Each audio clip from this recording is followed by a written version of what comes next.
நீங்க திருட்டுத்தனமா என் கழுத்துல தாலி கட்டினது தெரியாத வரைக்கும் எந்த பிரச்சனையும் இருக்காதுதான். அது தெரிஞ்சா அம்மா வேற மாதிரி மாறிடுவாங்க.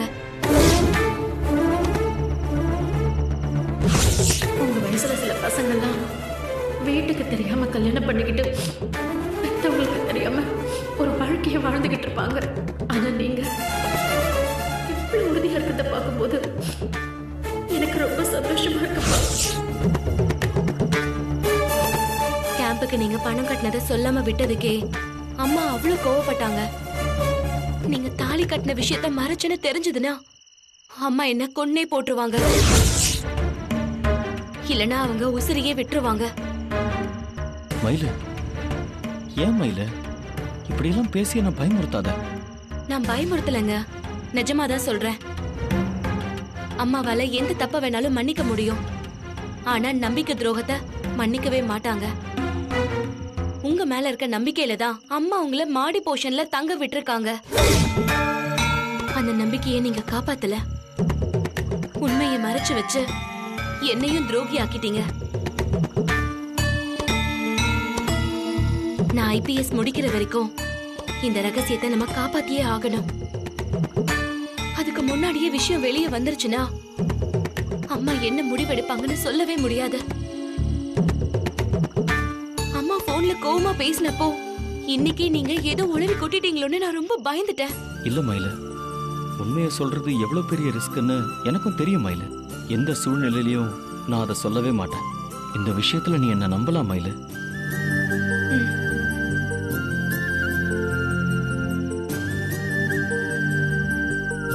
மயிலு, சாரி மயிலு. என்ன திடீர்னு? அது நான் உனக்கு நிறைய கஷ்டம் கொடுக்கறேன்ல. நார்மலா பேசினாலும் உள்ளுக்குள்ள நீ என் மேல கோவமா தான் இருக்கேன்னு எனக்கு நல்லா தெரியும். அந்த கோவத்தையும் உன்னால முழுசா காட்ட முடியல.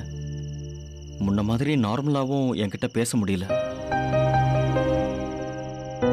மயில, நீ இப்படி இருக்கிறதுக்கு காரணம் புரியாம ஆன்ட்டியும் மலரும் உன்கிட்ட கேள்வி கேட்கறாங்க. உண்மையை சொல்ல முடியாம நீ எதையோ சொல்லி மழுப்ப வேண்டியதா இருக்கு. மயில, இதெல்லாம் எவ்வளவு பெரிய சங்கடம்னு எனக்கும் புரியுது மயில. இது எல்லாத்துக்கும் காரணம் நான் தான் நினைக்கும் போது எனக்கு ரொம்ப கஷ்டமா இருக்கு மயில.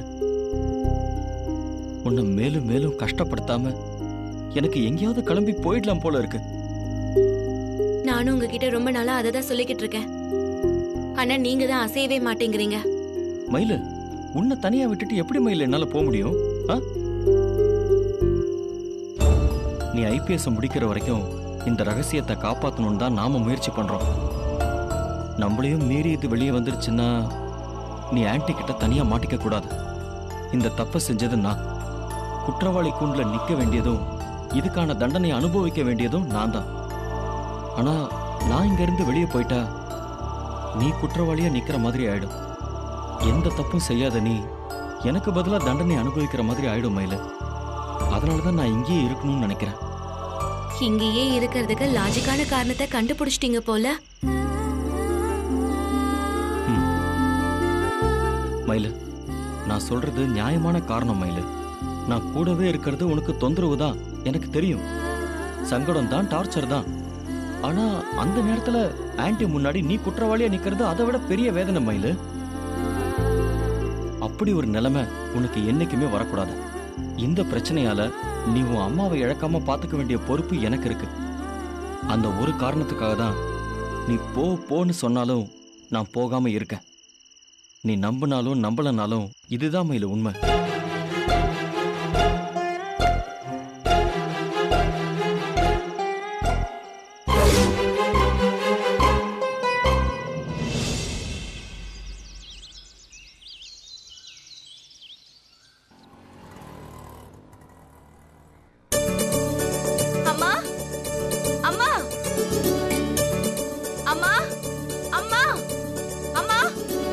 ஏண்டி கத்துற? என்ன ஆச்சு? அக்கா, IPS எக்ஸாம் எழுதுறதுக்கு எனக்கு ஹால் டிக்கெட் வந்துருச்சு. சூப்பர் டி. முதல்ல எக்ஸாம், அப்புறம் ஆபீசரா போஸ்டிங். டிபார்ட்மெண்ட்ல இருக்கிற எல்லாரும் உனக்கு சல்யூட் அடிக்க போறாங்க. உன் லெவலே வேற மாதிரி ஆக போகுது. நீ ஈஸியா 2 வரையில சொல்லிட்டக்கா. ஆனா நம்ம மனசோட வேகத்துக்கு ஏத்த மாதிரி எல்லாம் காலம் போகாதுக்கா. ஒவ்வொரு படியா தான் நம்ம கடந்து போகணும். முதல்ல அகாடமி நடத்துற எக்ஸாம எழுதணும். அதுக்கப்புறம் பிரிலிமினரி எக்ஸாம்ல 2 பேப்பர் இருக்கு. அத கிளியர் பண்ணாதான் மெயின் எக்ஸாம் எழுத முடியும். அதுல மொத்தம் 9 பேப்பர் இருக்குக்கா. அதுல எடுக்கிற மார்க்க வச்சுதான் இன்டர்வியூக்கு அவங்க நம்மள செலக்ட் பண்ணுவாங்க. அதுலயும் அவங்களுக்கு திருப்தி வர மாதிரி பதில் சொன்னாதான் ட்ரைனிங்க்கே அனுப்புவாங்க. அதுக்கப்புறம் தான் போஸ்டிங் எல்லாம். இதுல ஏதாவது ஒரு இடத்துல சறுக்குனா கூட திரும்ப முதல்ல இருந்து ஆரம்பிக்கணும்க்கா.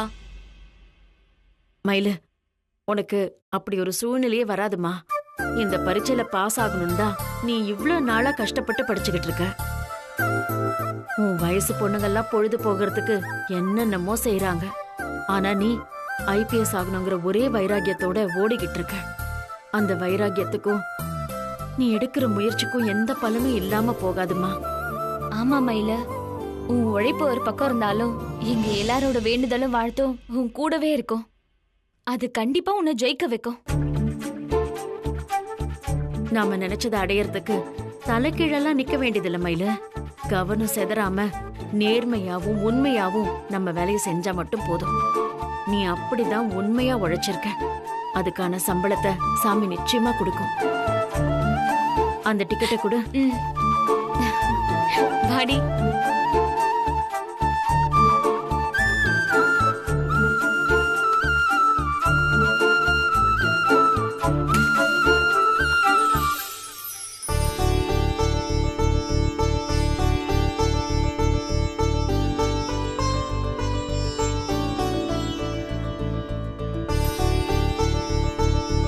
அம்மா, என் பொண்ணோட கனவும் என் வைராகியமும் ஜெயிக்கணுமா. இவ்வளவு காலம் எங்களுக்கு துணை இருந்த மாதிரி இனிமேலும் எங்களுக்கு துணையா இருந்து நாங்க நினைச்சதை சாதிக்க வைக்கணுமா.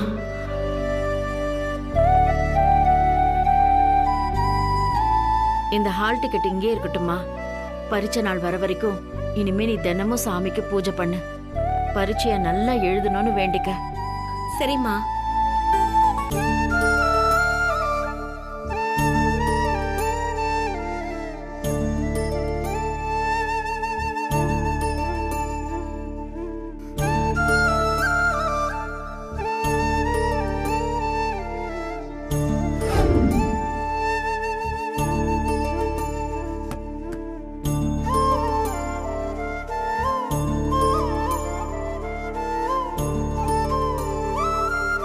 சரிம்மா, நான் கிளம்புறேன்.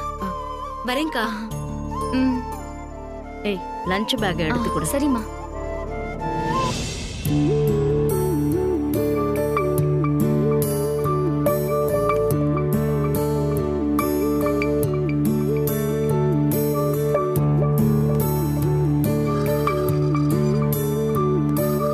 சார், ஒரு விஷயம் தெரியுமா? மயிலுக்கு ஐபிஎஸ் எக்ஸாம் எழுத ஹால் டிக்கெட் வந்திருக்கு. ரொம்ப சந்தோஷம் மலர். ஆமா, என்னைக்கு எக்ஸாம்?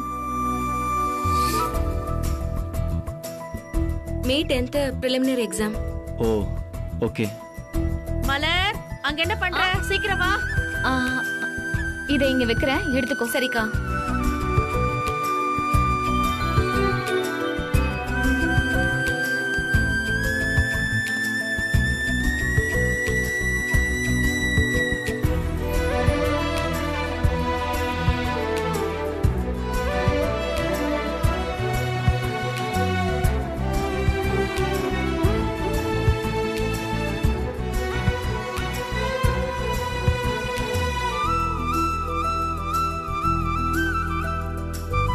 ஹலோ டேய் மச்சான், சொல்டா. Hall ticket வந்துருச்சாமே. இப்பதான்டா கேள்விப்பட்டேன். உன் கனவை நனவாக்குறதுக்கு அடுத்த அடி எடுத்து வைக்க போற. ரொம்ப சந்தோஷம் மச்சான். என்னோட அட்வான்ஸ் கங்க்ராச்சுலேஷன்ஸ். என்னடா ஹால் டிக்கெட்டுங்கற கனவுங்கற? எனக்கு ஒண்ணுமே புரியலடா. டேய் டேய், வழக்கமா எல்லாரும் இந்த நேரத்துல ஆல் தி பெஸ்ட் தான்டா சொல்லுவாங்க. ஆனா நான் ஏன் தெரியுமா வாழ்த்துக்கள் சொன்னேன்? ஏன்னா நீ இந்த எக்ஸாம் எல்லாம் ரொம்ப ஈஸியா கிளியர் பண்ணிடுவேன்னு எனக்கு தெரியும்டா. நான் உன்னை விட அது ரொம்ப நம்புறேன்.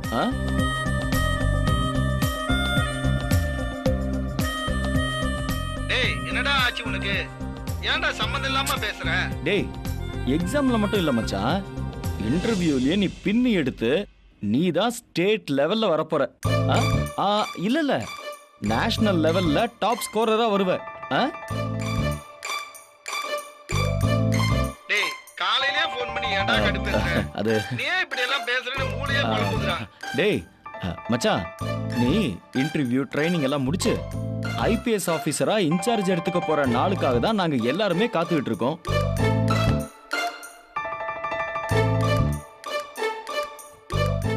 மச்சான், நீ அதை அச்சீவ் பண்ணாதான் ஆன்ட்டியோட வைராக்கியம், உன்னோட கனவு இது எல்லாமே நிறைவேறும். அதை விட முக்கியமா என்னோட வாழ்க்கையே நீ சாதிக்கிறதுல தானே இருக்கு. இன்னும் சொல்ல போனா நீ ஜெயிச்சாதான் எனக்கு வாழ்க்கை. அத மனசுல வச்சுக்கிட்டு நீ அதை சூப்பரா அட்டெண்ட் பண்ண மச்சான். ஓகே? டேய், நீ இப்படியே பேசிட்டு இருந்தா எனக்கு பைத்தியம் தான் பிடிக்கும். வெயிட் ஆஃப் பண்ணு.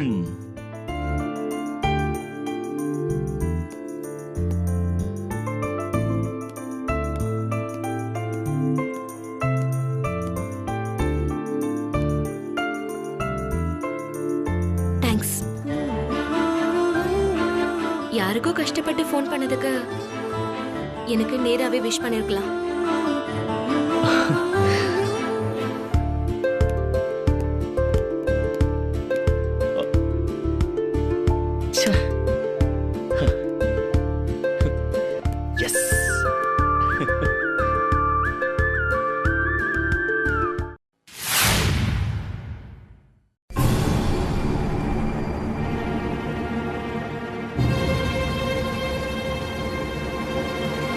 Excuse me, sir. Come in. Sir. என்ன? உங்ககிட்ட கொஞ்சம் பேசணும் சார்.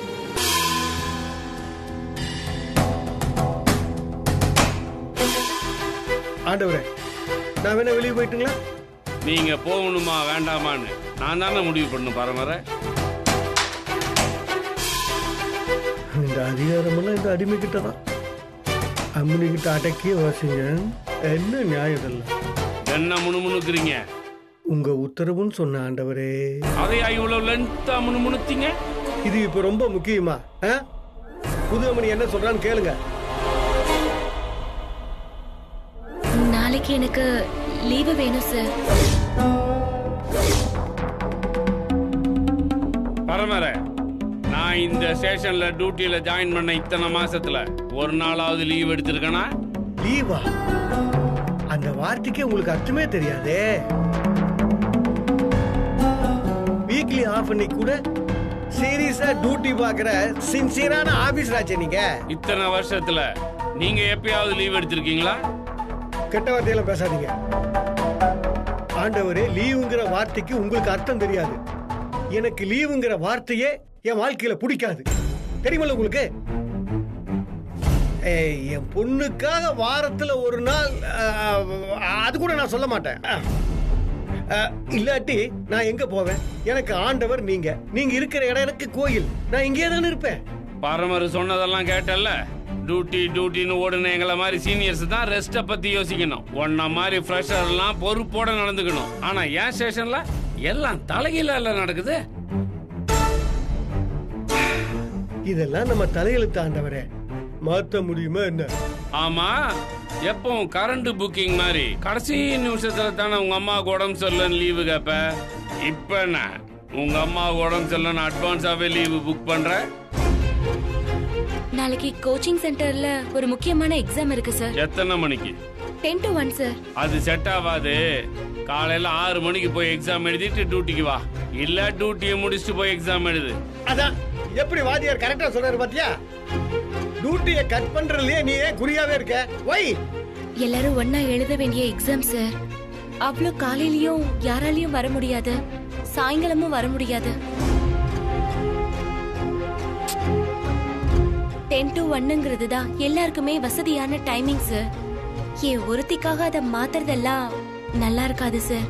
வேலைக்கு மட்டம் போட்டு எக்ஸாம் எழுதுனா மட்டும் நல்லா இருக்குமா என்ன? ஏன் பூதமணி என்னையா ஏன் பாக்குற?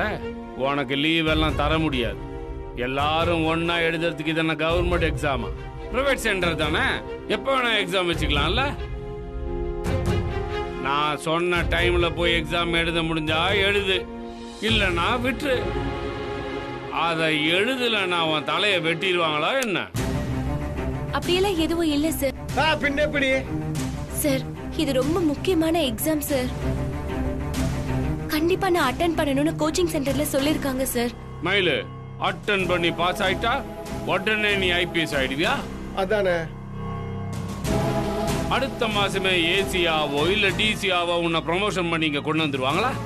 நான் அந்த அர்த்தத்துல எல்லாம் சொல்லல சார். பின்ன எந்த அர்த்தத்தில் சொல்ற? இது ஒரு மாடல் எக்ஸாம் மாதிரி சார். ஐபிஎஸ் எக்ஸாம் எழுதுறதுக்கு இது ரொம்ப யூஸ்ஃபுல்லா இருக்கும்னு சென்டர்ல சொன்னாங்க சார். அவங்க எல்லாம் அப்படிதான் சொல்லுவாங்கம்மா. நமக்கு டியூட்டி முக்கியம் இல்ல இல்லைங்கடவரே. மயிலு, நீ எவ்வளவு கஷ்டப்பட்டு அந்த எக்ஸாம் எழுதினாலும் சரி, உன்னால் ஐபிஎஸ் ஆகவே முடியாது மயிலு. ஆகவும் நான் விடவே மாட்டேன். மயிலு, உன் கழுத்துக்கு மேல பிளாக் லிஸ்ட்ங்கிற கத்தி தொங்கிக்கிட்டே இருக்குது. ஒரு சின்ன சான்ஸ் கிடைச்சா போதும், அந்த கத்தியை இறக்கி உன் ஐபிஎஸ் கனவை நான் கலைச்சிருந்தேன். அப்புறம் நீ எதுக்கா இவ்வளவு மெனக்கடுற? பேசாம அந்த எக்ஸாம் எழுத முடியாதுன்னு சொல்லிடுறேன். எனக்கு லீவு கொடுக்க கூடாதுன்றதுல ஏன் சார் இவ்ளோ பிடிவாதமா இருக்கீங்க? நான் என்ன இப்ப ஊர் சுத்துறதுக்காகவா லீவு கேட்டேன்? எக்ஸாம் எழுதணும் தானே சார் லீவு கேக்குறேன்.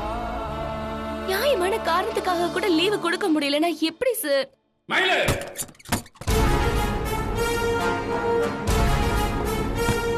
மயிலு, நீ நியாயமான காரணம் தான் சொல்றேன்னு எனக்கு எப்படி தெரியும்? அன்னைக்கு ஒரு நாள் உங்க அம்மாவுக்கு உடம்பு சரியில்லைன்னு சொல்லி செமினார் அட்டன் பண்ண போனேன். நாளைக்கு எக்ஸாம்னு போய் சொல்லி உன் பாய் ஃப்ரெண்டோட ஊர் சுத்த மாட்டேன்னு என்ன நிச்சயம்? ஓ, நீ பாய் ஃப்ரெண்டு கூட எல்லாம் ஊர் சுத்தறியா? அதெல்லாம் ரொம்ப தப்பாச்சே. மயிலு, நீ பையனோட ஊரை சுத்துறது யாராவது பார்த்தாங்கன்னா அது எனக்கு தானே அசிங்கம். என்ன பரமரை, நான் சொல்றது சரிதானே? ஆமா ஆண்டவரே. ஸ்டூடெண்ட் தப்புன்னா டீச்சருக்கு அவமானம், கான்ஸ்டபிள் தப்புன்னா ஏட்டுக்கு இன்ஸ்பெக்டர் தானே அவமானம். உனக்கு இன்னமா புரியல? Are you educated? எனக்கு லீவ் இல்லங்கிறது தான் உங்க முடிவா சார்? அதைத்தானே இவ்வளவு நேரமா சொல்லிட்டு இருக்கோம். போய் வேலையை பாரு. பாக்குறேன் சார். இனிமே உங்ககிட்ட பேசி பிரயோஜனம் இல்லைன்னு எனக்கு தெரிஞ்சிருச்சு. யார பார்த்து பேசினா லீவ் கிடைக்கும்னு எனக்கு தெரியும். நான் நேரா அவங்க கிட்ட போய் பேசிக்கிறேன். புதுமணி, புது அவ திமிர பாத்தீங்களா ஆண்டவரே? அவளுக்கு மேல் அதிகாரி நீங்க, ஆனா உங்க உத்தரவு மதிக்காம அவ எஸ்பி பார்க்க போறாளாமா. இப்படியே உங்களை பைபாஸ் பண்ணிட்டு போனா உங்களுக்கு மரியாதையெல்லாம் போயிடாண்டவரே. உங்க சீட்டுக்கு ஆபத்தாயிரும் பாத்துங்க. ஏதாவது செஞ்சு எஸ்பியோட சப்போர்ட்டுக்கு புல் ஸ்டாப் வைங்க ஆண்டவரே. பொறுமையா இருங்க பரமரை. எஸ்பி என்ன சொல்றாருன்னு பொறுத்து இருந்து பாப்போம். ஐ எம் ஆல்சோ வெயிட்டிங் ஆண்டவரே.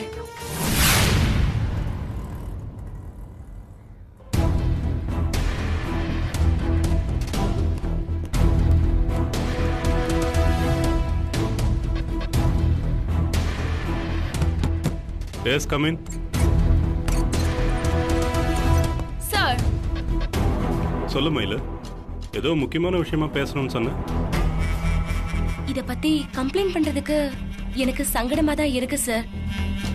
ஆனா எனக்கு வேற வழி தெரியல. சுத்தி வளைச்சு எதுவும் பேச வேணாம் மயிலு. அதை கேட்கறதுக்கு எனக்கு டைம் இல்லை. நேர விஷயத்துக்கு வா. ஐபிஎஸ் எக்ஸாமுக்காக நான் ஒரு கோச்சிங் சென்டர்ல சேர்ந்து படிச்சிட்டு இருக்கேன் சார். தெரியும், ஏற்கனவே சொல்லியிருக்கேன். அங்க நாளைக்கு ஒரு மாடல் எக்ஸாம் நடத்துறாங்க சார்.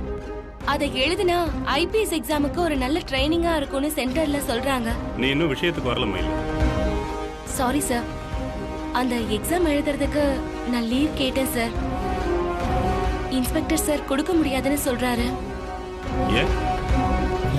குறிப்பா இதுதான் காரணம்னு அவர் என்கிட்ட சொல்லல சார்.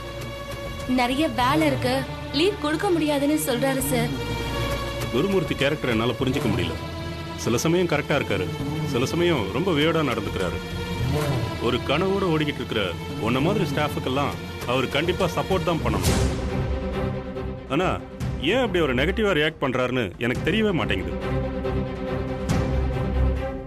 குருமூர்த்திக்கு உன் மேல ஏதாவது பர்சனல் வெஞ்சன்ஸ் இருக்கா மயிலு?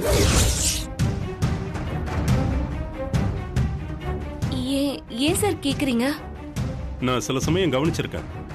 அவர் உன் விஷயத்துல மட்டும் கொஞ்சம் ரூடா நடந்துக்கிற மாதிரி எனக்கு தோணுது.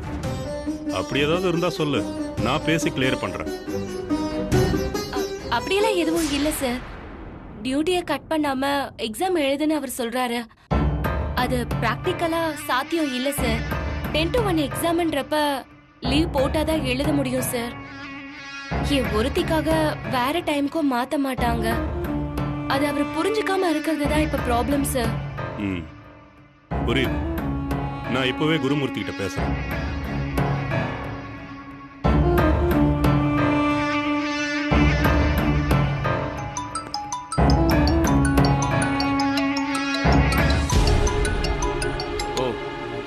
சார் சொல்லுங்க சார். கான்ஸ்டபிள் தங்கமயில் மேல உனக்கு ஏதாவது பகையோ இல்ல முன்விரோதம் ஏதாவது இருக்காயா? சார் அப்படியெல்லாம் எதுவுமே இல்லை சார். நீ நடந்துக்கிறத பார்த்தா எனக்கு ஒன்றும் அப்படி எதுவும் தெரியலையே. சமயம் கிடைக்கிறப்பெல்லாம் நீ அவங்கள வேணும்னு கார்னர் பண்ற மாதிரி தான் எனக்கு தோணுது. சார் நான் ஒரு இன்ஸ்பெக்டர், அவங்க எனக்கும் கீழே வேலை செய்யற ஒரு கான்ஸ்டபிள். அவங்கள கார்னர் பண்ணி எனக்கு என்ன சார் வரப்போகுது? அதை நீ தான் சொல்லணும். தங்கமயில் ரொம்ப ஆக்டிவா ஒர்க் பண்ற ஒரு போலீஸ். ஆனா அவங்க விஷயத்துல நீ ஏன் வேற மாதிரி நடந்துக்கிறேன்னு எனக்கு புரியவே இல்லை.